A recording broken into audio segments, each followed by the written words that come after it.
네, 여러분 안녕하세요. 4인 4색 글로벌 리더십 강의를 맡은 기아대책 유원식 회장입니다. 벌써 네 번째 마지막 강의가 됐습니다. 지난 세 번의 강의를 통해서 우리가 함께 생각했던 것은 글로벌 세상에서 우리가 상대적으로 약한 경쟁력의 이유는 뭘까를 같이 고민을 해봤고, 또 기술 변화가 가져다주는 시간과 공간의 혁명, 또 거기에 맞추어서 우리 인간들이, 우리 인재들이 어떤 역량을 갖춰야 할지 그런 말씀을 나눠봤습니다. 특별히 지난 시간에는 글로벌 리더들이 갖고 있는 그들만의 좋은 점 세 가지를 말씀을 드렸습니다. 소통 능력, 또 역량에 대한 부분, 그리고 세 번째로 성품에 대한 이야기를 드렸고, 이 시간에는 이어서 두 개를 더 여러분들과 같이 이야기를 나누어 보려 합니다. 네 번째, 글로벌 리더들에게 볼 수 있는 하나의 특징은 굉장히 열정적이라는 겁니다. 열정이 무슨 인재 역량이 될까 이렇게 볼 수도 있겠지만, 이제 경쟁이라고 하는 것은 어떻게 보면 누가 더 열정적인가 라는 것이 아주 중요한 경쟁 요인이 되어가고 있는 거죠. 단순 제품의 어떤 능력보다는 그 제품을 파는 사람의 열정이 더 많이 좌우되는 그런 세상으로 세상은 오고 있습니다. 열정이라고 하는 것이 어떤 것인가를 한번 구분을 해보면, 새로운 것을 도전적으로 받아들이면서 즐기는 것, 우리가 과연 새로운 것을 적극적으로 받아들이고 있는지 굉장히 중요한 항목이 되겠죠. 그 다음에 내가 맡은 일에 에너지를 쏟고 있느냐, 그냥 맡았으니까 하느냐, 또는 정말 에너지를 쏟고 일을 하느냐 하는 것이 아주 중요한 차별화가 되겠습니다. 그리고 정말 열정이 일어나려면 자신이 하는 일에 의미가 부여되어야 합니다. 보라색으로 되어 있는 맨 오른쪽 아래에 자신이 하는 일에 의미를 부여한다. 내가 하는 일이 의미가 있다고 판단이 되면 열정이 생기겠지요. 그러니까 열정을 누가 해라 그래서 생기는 게 아니라 내 스스로 열정이 일어나야, 직장인은 직장인으로서 열정이 일어나야 하고, 또 저희 같은 구호단체에 있는 사람들은 구호단체의 의미 찾기를 하면서 열정이 일어나야 하고, 그런데 열정이라고 하는 것이 어떤 광기를 의미하는 건 아닙니다. 그래서 여러분 왼쪽 아래에 보면 정서적 안정은 유지한다. 정서적으로 안정된 상황 속에서 나오는 그 사람에게서 풍기는 열정을 이야기하는 겁니다. 아마 꼭 글로벌 리더가 아니더라도 우리 국내에서 성공하신 많은 분들을 보게 되면 얼마나 그분들이 열정적으로 사는지, 얼마나 열심히 사는지 볼 수가 있겠죠. 우리 젊은이들이 많이 힘들어합니다. 나는 열심히 살았는데, 여러분 열심히 산다고, 열심히 노력한다고 다 성공하는 건 아닙니다. 그런데 성공한 사람은 다 열심히 살았습니다. 그 이야기를 가만히 되돌아본다 그러면 성공 문제는 하나님한테 맡기고 우리는 주어져 있는 상황에 열심을 다하는 것, 그것이 우리가 해야 될 일이 아닐까 하는 생각을 해봅니다. 다섯 번째로, 나눔과 봉사에 대한 이야기입니다. 글로벌 세상의 리더들은 나눔과 봉사가 습관이 되어 있습니다. 여러분, 나눔과 봉사도 노란 거에 보면 나눔도 습관이다라는 표현을 써놨습니다. 여러분, 나눔도 습관입니다. 갑자기 돈을 많이 벌어서 내가 기부를 많이 하겠다? 글쎄요, 얼마나 믿어야 될지 모르겠어요. 아예 어릴 때부터 조그맣게 남을 돕는 습관이 든 사람은 커서도 자연스럽게 한다는 거죠. 여러분, 우리 교회 다닐 때 11조 한다는 게 참 어려운 것 중에 하나입니다. 그런데 작은 돈 11조 하는 건 어렵지 않죠. 사회 나와서 첫 월급 100만 원 받았습니다. 10만 원 11조 하는 거 그렇게 어렵지 않습니다. 근데 만약에 연봉이 아니라 월급이 100만 원이 아니라 1000만 원이 됐어요. 그러면 11조 얼마 해야 됩니까? 100만 원. 이거 좀 많은 것 같다. 뭐 예를 들어서 월급이 5천만 원이 됐다고 쳐보자고요. 얼마 해야 됩니까? 하루는 어떤 집사님이 목사님한테 가서 기도 부탁을 드렸습니다. 목사님, 제가 월급을 100만 원 받을 때에 10만 원 11조 하는 건 참 어렵지 않았는데 제가 월급이 1,000만 원이 되니까 100만 원 11조 하는 게 참 쉽지가 않습니다. 목사님, 기도해 주십시오. 목사님이 기도를 했습니다. 어떻게 했나요? 주님, 이 집사님의 월급을 도로 100만 원으로 만들어 주십시오. 적어도 시험은 안 들지 않겠습니까? 그만큼 습관이 되지 않으면 돈을 쓴다고 하는 것은 굉장히 어렵습니다. 여러분들의 자녀들도 어릴 때부터 나눔에 대한 습관을 해주셔야 됩니다. 여러분, 은퇴하시는 분들의 로망이 뭐죠? 두 가지가 있죠. 첫째, 여행 가는 거. 두 번째, 봉사하는 거. 이게 은퇴하신 분들의 앞으로 뭐 하고 싶으십니까 하면 대부분 나오는 얘기가 그 얘기입니다. 그런데 내가 은퇴하면 정말 아내와 함께 여행을 많이 다닐 거야. 해외여행을 다닐 거야. 대부분의 분들이 어디로 여행을 가고 계시죠? 방콕으로 가 계신다. 방콕에서 TV로 여러 나라를 보고 계신다는. 통계에 의하면 은퇴하고 봉사활동을 하겠다고 하는 사람의 7%만 실제 봉사활동을 한답니다. 왜 그럴까요? 습관이 안 돼서. 봉사활동도요, 은퇴하고 하는 게 아닙니다. 지금 어릴 때부터 하는 게 봉사활동이고, 나눔도 지금 어릴 때부터 하는 겁니다. 헌금도 어릴 때부터 하는 겁니다. 그래야 습관이 되는 거죠. 나눔과 봉사라는 게 뭡니까? 여러분, 나눔은 남을 위한 것만이 아니라 나를 위한 것이기도 하다. 여러분, 그렇게 생각 안 드세요? 여러분, 제가 기아대책 회장이 되었습니다. 저의 전반전 33년은 소위 기업인으로 IT 업계에서 세상적으로 말하는 성공은 성취했습니다. 그런데 제 인생 후반전을 더 의미 있게 살고 싶어서 이제 그거 다 포기하고 구호단체에 들어와서 일을 합니다. 어떻게 보면 남을 위해서 일하는 것 같죠? 좀 이기적으로 말하면 저를 위한 겁니다. 제가 좋아서 하는 짓입니다. 남을 위한 거라고 보여집니다. 그런데 사실은 나를 위한 것이기도 합니다.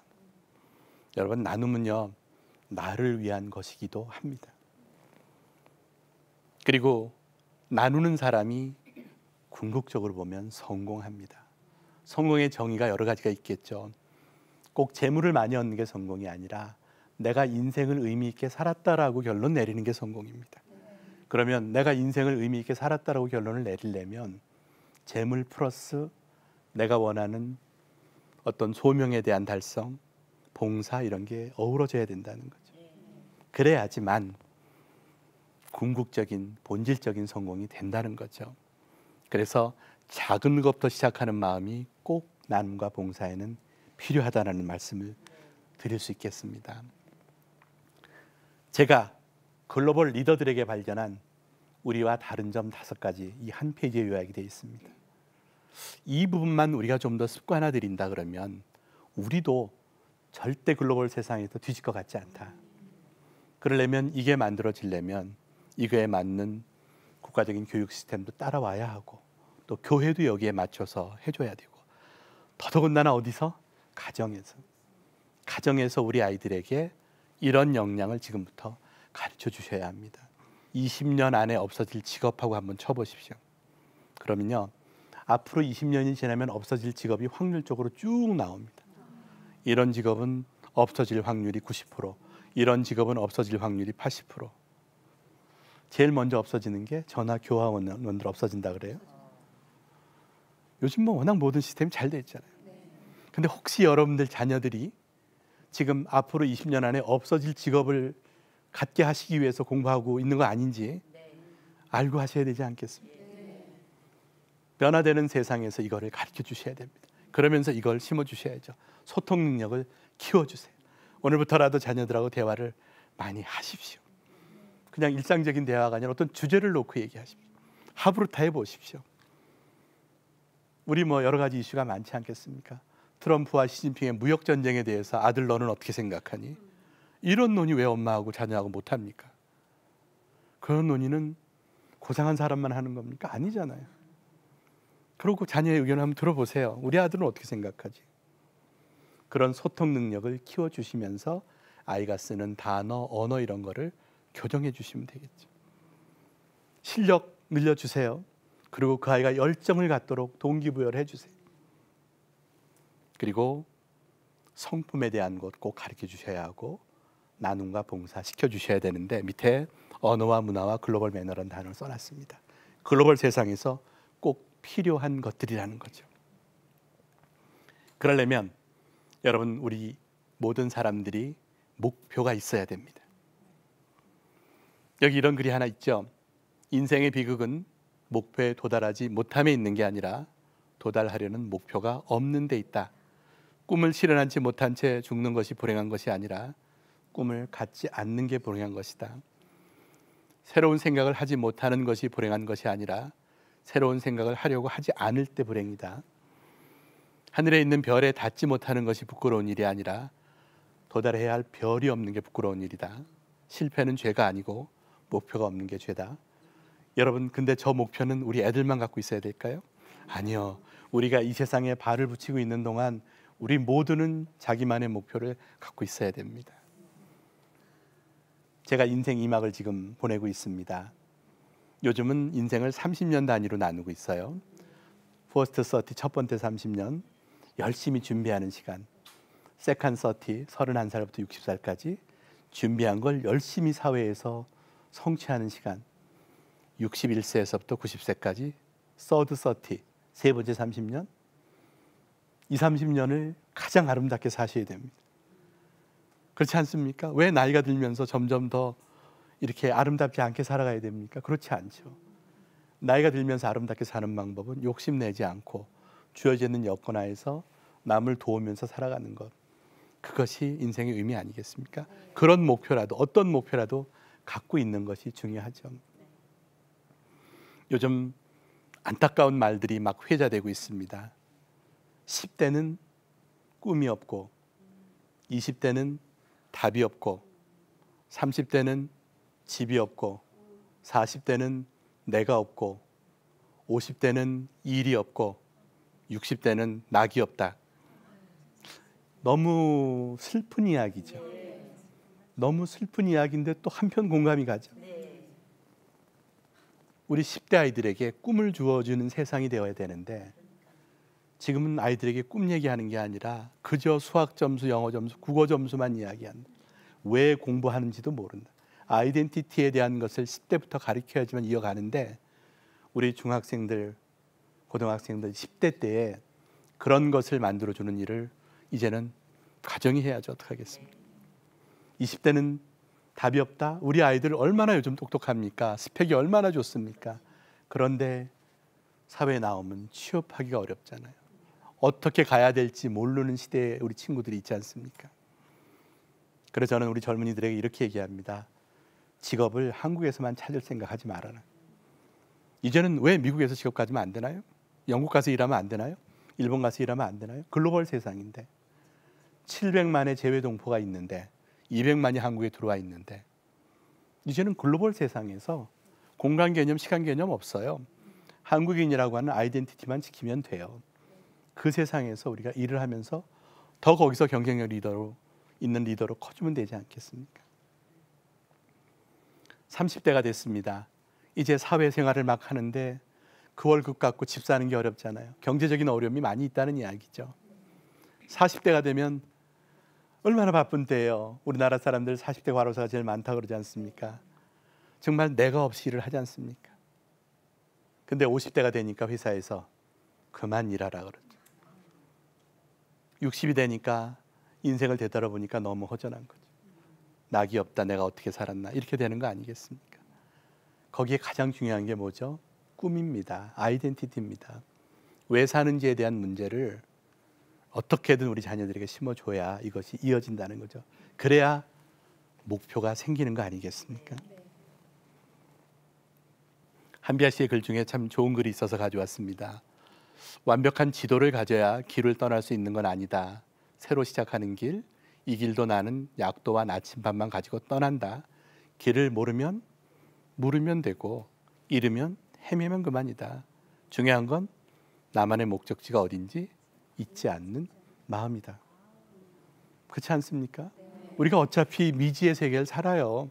어차피 우리가 안 살아본 세상을 삽니다. 우리 아이들에게 이런 세상을 살아갈 수 있는 용기를 주셔야 되지 않겠습니까? 여기에 있는 얼굴들을 보면 여러분들 아마 익숙한 얼굴들이 있을 겁니다. 맨 왼쪽에 위에 계신 분은 빌 게이츠. 이분들의 그 공통점이 몇 개 있어요. 뭐가 있을까요? 중학생들한테 공통점이 뭐니 찾아봐 그랬더니 남자요 그러더라고요. 그래, 그 참 대단한 발견이다라는 생각을 했고요. 여러분, 이분들의 공통점이 부자예요, 부자. 근데 미국에서 부자가 아니고 세계에서 부자. 세계 인구가 몇 명입니까? 70억 아닙니까? 70억 중에 1등, 2등 하는 분들 아니에요. 매년 순위는 조금씩 바뀝니다만은 대체적으로 빌 게이츠가 거의 뭐 매년 1등을 했잖아요. 대단하지 않습니까, 여러분? 70억 중에 1등이다. 도대체 얼마를 갖고 있길래 70억의 1등?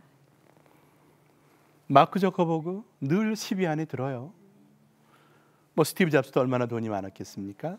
세르게이 브린, 레리 페이지 뭐 12등, 13등 이런 정도 하는 사람이고요. 오라클 회장 6등, 7등 하는 사람입니다. 어느 날 제 딸이 저한테 와서 질문을 합니다. 아빠, 자료를 보니까 아빠 회사 회장님은 세계에서 6번째 부자던데 맞아? 아빠는 한국 오라클 사장이지 맞아? 그럼 아빠는 한국에서 6번째 부자가 맞아? 라고 질문을 했습니다. 여러분, 기도해 주십시오. 창업주와 이 고용사장은 엄청난 차이가 있는데 말씀드리고 싶은 건 이분들 창업주입니다. 새로운 업을 창업하시는 분들이란 거죠. 자, 그리고 또 이분들의 특징이 뭐가 있을까요? 유대인이거나 유대계입니다. 지금 창업주 회장들이 다 유대인이나 유대계란 이야기는 이 회사의 주식은 주로 누가 갖고 있다는 얘기입니까? 유대인들이 갖고 있다는 얘기죠. 저 유명한 회사들, 우리가 그냥 늘 쓰고 있는 그 제품의 회사들 대부분 유대인 계열이다. 놀랍지 않습니까? 또 이분들의 특징이 뭔가요? 대부분 나눔을 잘 실천하고 있다는 거죠. 여러분, 빌 게이츠가요, 은퇴하고 빌 앤 멀린다 재단을 만들어서 자기 재산을 거의 다 환원했습니다. 아프리카의 말라리아 퇴치 사업 이런 데 돈을 엄청 쓰고 있지 않습니까? 저커버그 젊은 사람입니다. 그런데 몇 년 전에 딸이 태어났을 때 기자회견을 했죠. 내 딸이 좋은 세상에서 살도록 하기 위해서 내가 갖고 있는 재산의 95%를 사회환원한다. 레리 앨리슨, 내가 죽으면 내 재산의 95% 사회환원한다. 저기 계신 세르게이 브린, 레리 페이지 두 분도 역시 많은 사회공헌 사업을 하고 계십니다. 이 리더들의 공통점이 그래서 보이는 거죠. 여러분, 어느 날 제가 책장을 정리하다 보니까 한국의 IT 리더들이라는 책이 있었고요. 그 책에 제 기사가 있었습니다. 그러니까 뭐 저를 IT 리더라고 이렇게 한글 자랑하는 겁니다, 지금. 근데요, 이건 이제 제가 드리고 싶은 이야기는 이게 2008년도 이야기입니다. 아마 7년, 8년 그때 얘기 같아요. 근데 여기 보면요, 10년 후 목표가 있습니다. 저기 그때 질문한 거예요. 10년 후 목표에 뭐라고 답이 돼 있죠?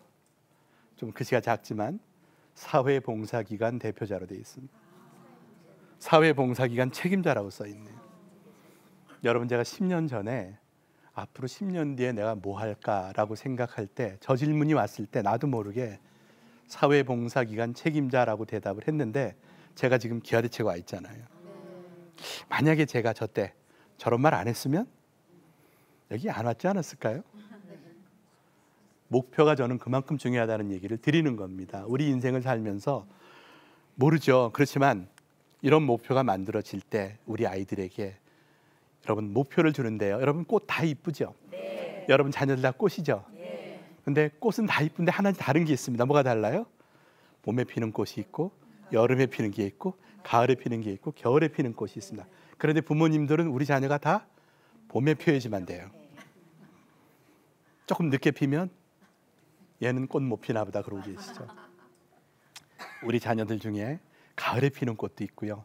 겨울에 피는 꽃도 있습니다. 그 얘기는 어떻게 무슨 얘기예요? 기다려 주셔야죠. 지금 조금 마음에 안 드세요? 기다려 주세요. 가을에 핍니다.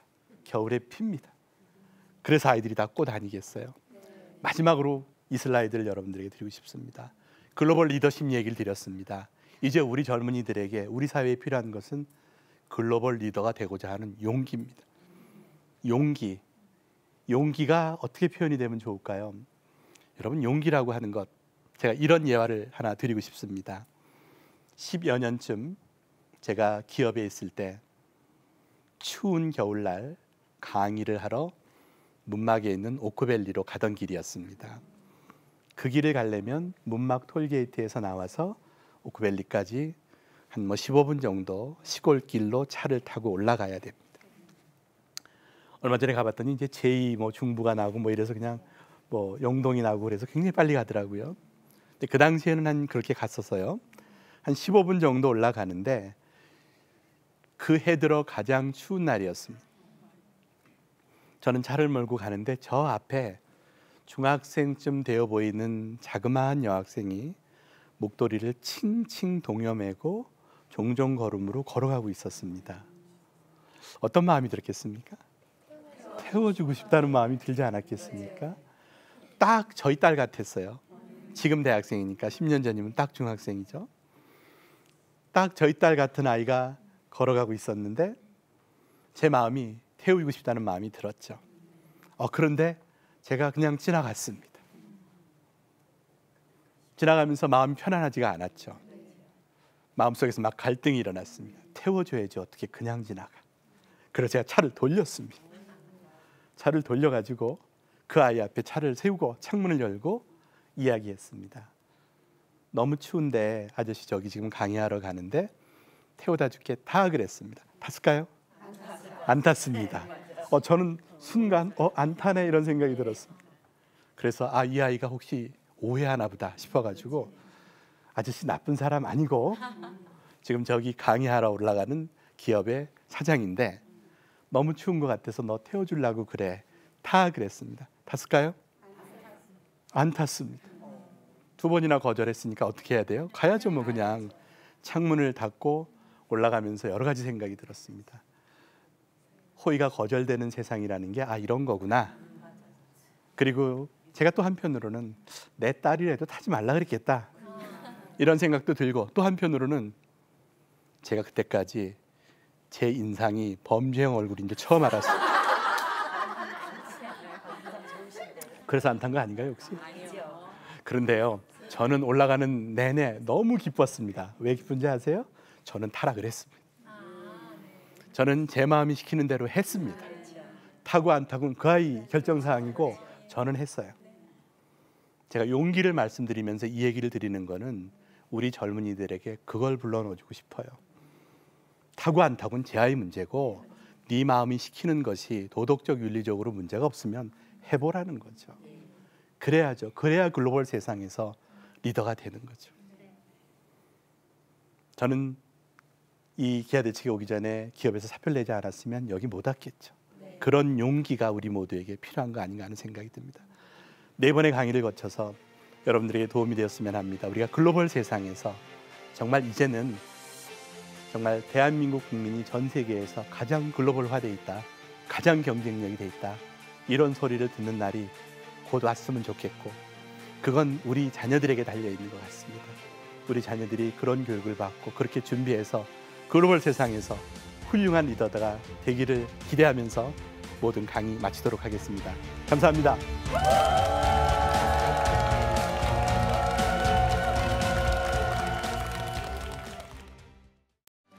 이 프로그램은 CTS 방송가족의 사랑과 후원으로 제작되었습니다. 후원 전화 02-6333-1003번, ARS 060-800-1111번으로 전화주세요.